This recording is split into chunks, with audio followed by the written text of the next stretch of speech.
how can people identify their stresses?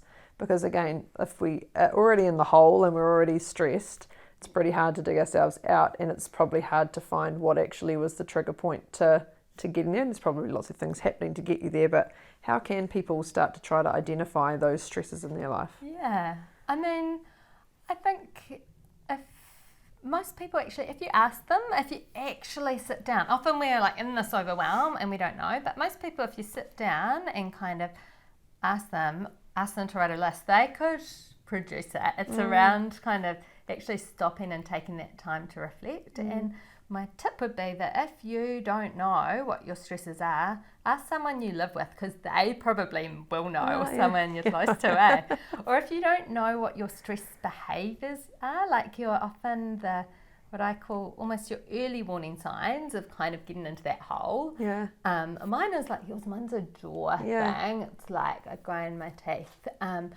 And my husband would say, you know, I often flap my hands a little bit more when I'm getting like a little bit more worked up, or there's kind of certain little things. But often, if you don't know what yours are, the people you live with or your family might be able to tell you. Yeah. And they'll happily sit down and launch into I don't know what it. stresses me. Well, I'll tell you what stresses you.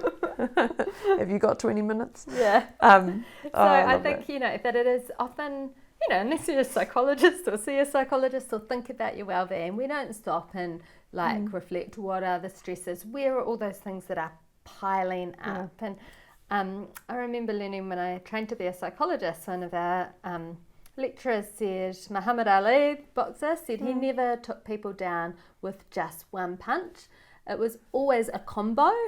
And I often think it's the same when it comes to kind of stressful life events, or whether it is kind of the things that tip us into a depression or an anxiety episode.